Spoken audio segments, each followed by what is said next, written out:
അമൃത് എലി വിഷത്തിന് കോടതിയുടെ സ്റ്റേ. വിഷത്തിൽ മായമുണ്ടെന്നും അമൃത് കഴിച്ച പല കർഷകരും മരിച്ചില്ലെന്നും കാണിച്ച് കോർപ്പറേറ്റ് കമ്പനികൾ കൊടുത്ത ഹർജിയിലാണ് വിഷത്തിൽ മായമുണ്ടെന്ന് തെളിഞ്ഞത്. ഇനി മുതൽ ഇന്ത്യൻ സിനിമയിൽ കൊല്ലുന്ന രംഗങ്ങളും പീഡന രംഗങ്ങളും ഉണ്ടാകില്ല. സെൻസർ ബോർഡ് പുതിയ സിനിമകൾ കുട്ടികൾക്ക് തെറ്റായ മാർഗനിർദ്ദേശം കൊടുക്കുന്നു എന്ന കാരണത്താലാണ് ഇത്. ഇനി മുതൽ ഇത്തരം രംഗങ്ങളിൽ കൊല്ലുന്നു, ബലാത്സംഗപ്പെടുത്തുന്നു എന്ന ബ്ലാങ്ക് സ്ക്രീനിൽ എഴുതി കാണിക്കുകയാകും ചെയ്യുക എന്ന് സെൻസർ ബോർഡ് വ്യക്തമാക്കി.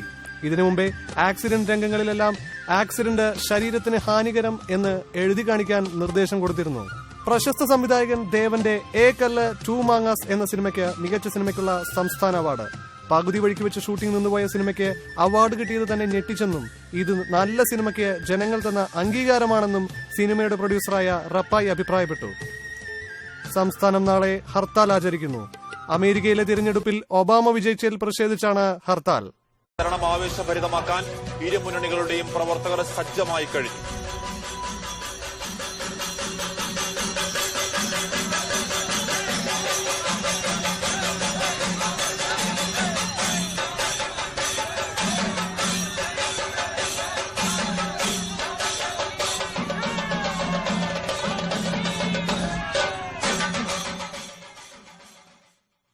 ഒന്നുമില്ലായ്മയിൽ നിന്നും ഇന്നെനിക്ക് 10-60 ഏക്കർ സ്ഥലവും 3-4 കൂറ്റൻ ബംഗ്ലാവുകളും 7-8 ബിസിനസ് സ്ഥാപനങ്ങളും ഉണ്ടെങ്കിൽ അത് നിങ്ങൾ തന്നതാണ്. എന്നെ ഞാനാക്കിയത് നിങ്ങളാണ്. പണപ്പെട്ടിയുമായി എന്നെ കാണാൻ വരുന്ന ഏതൊരാളെയും നിരാശനാക്കി തിരിച്ചയച്ചിട്ടില്ല എന്നെനിക്ക് ഉറപ്പിച്ച് പറയാൻ കഴിയും. അവരുടെ എന്ത് കാര്യത്തിനും ഞാനും എന്റെ പാർട്ടിയുമുണ്ടായിരുന്നു.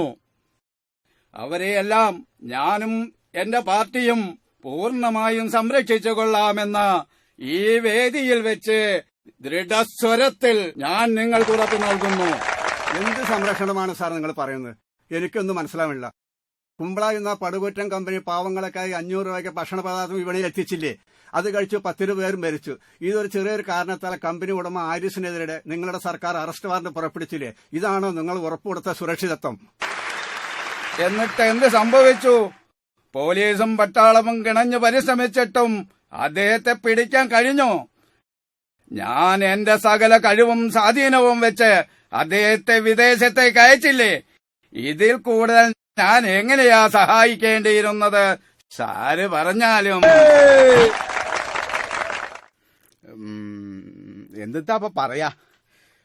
നമുക്ക് ഇയാള് പറഞ്ഞ പോലെ പാവപ്പെടുന്നോ പണക്കാരെന്നോ ഞങ്ങളെന്നോ അങ്ങനൊന്നുമില്ല. നമ്മള് പാർട്ടി എന്താ പറഞ്ഞാ അതുപോലെ ചെയ്യും. ഇപ്പോ പാർട്ടി മോള് ഇലക്ഷൻ പറഞ്ഞിട്ട് നമ്മള് നിന്നില്ലേ? പാർട്ടി മോള് പറഞ്ഞിട്ട് നമ്മളെ ഭാര്യനെ ഒഴിവാക്കാൻ നമ്മൾ ഒഴിവാക്കിയില്ലേ? പാർട്ടി നമ്മളോട് ഏത് കയറാൻ പറഞ്ഞതിനോട് വാങ്ങാൻ പറഞ്ഞാലും നമ്മൾ വാങ്ങും. അത്രന്നെ.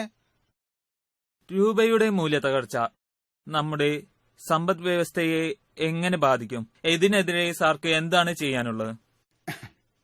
അതിപ്പോ നിങ്ങൾ ഈ പറഞ്ഞ വ്യവസ്ഥ ഉണ്ടല്ലോ, സമ്പദ് വ്യവസ്ഥ, അത് പഠിക്കാൻ നമ്മളും നമ്മുടെ പാർട്ടിയും കൂടി ആലോചിച്ച് ഒരു കമ്മിറ്റി ഉണ്ടാക്കി, എന്നിട്ട് അത് പഠിച്ച ശേഷം അത് നടപ്പാക്കാൻ അതിനെപ്പറ്റി പഠിക്കാൻ വേറൊരു കമ്മിറ്റി ഉണ്ടാക്കി, ആ കമ്മിറ്റി ഉണ്ടാക്കിയിട്ട് അപ്പൊ എങ്ങനെ നടപ്പാക്കണം എന്ന് ആലോചിക്കാൻ വേണ്ടി നമ്മൾ ഒരു കമ്മിറ്റി ഉണ്ടാക്കിയിട്ട് ആ കമ്മിറ്റി നടപ്പാക്കും.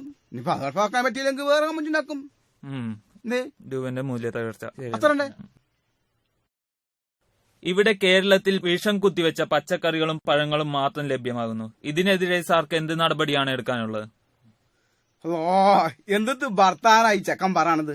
എടാ, അണക്ക് വല്ല വിവരം ഉണ്ടടാ. ഇത് പുതിയ പോയിട്ട് 1 കിലോ തക്കാളിയോ ബൗദ്ധനെയോ വാങ്ങിയിട്ട് 50 രൂപ ആവൂലേ? അതിന്റെ ഉള്ളില് വിഷം വാങ്ങി കുത്തി സൂചി വെച്ച് കുത്തിക്കയറ്റി വെച്ചാല് വിഷത്തിന്റെ കായും ലേബറിന്റെ കായും കൂടി 100-100 രൂപ ആവില്ല കിലോക്ക്. അണക്ക് വല്ല വിവരം ഉണ്ടോ ചെക്ക? എന്ത് ചോദ്യം ചോദിക്കണം? എന്തെന്നാണ് മതി.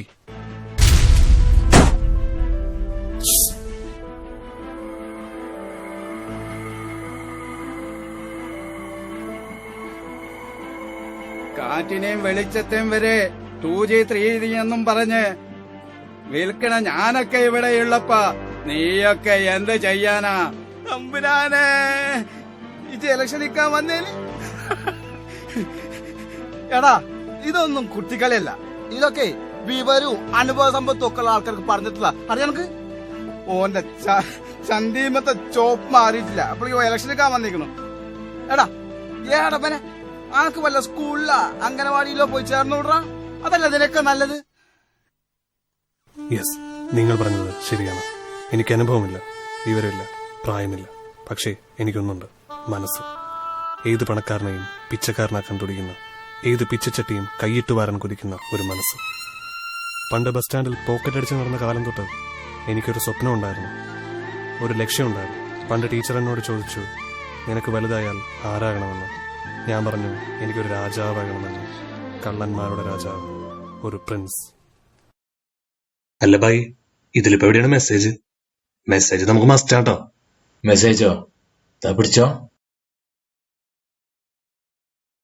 4 വർഷം കൂടുന്തോറും നടക്കാറുള്ള വേൾഡ് കപ്പ് പോലെ തന്നെ 5 വർഷം കൂടുന്തോറും നടക്കാറുള്ള ഇലക്ഷൻ കപ്പും ആഘോഷമാക്കി നമ്മൾ ജയിപ്പിച്ച താരങ്ങൾ നമ്മളെ നോക്കി തന്നെ കൊഞ്ഞനം കുത്തുകയും നമ്മൾ എല്ലാ പ്രാവശ്യത്തെയും പോലെ തന്നെ അവരെ കുറ്റം പറഞ്ഞ് കളിയാക്കിയും അടുത്ത 5 വർഷം തള്ളി നീക്കുകയും ചെയ്യാമെന്ന ശുഭപ്രതീക്ഷയോടെ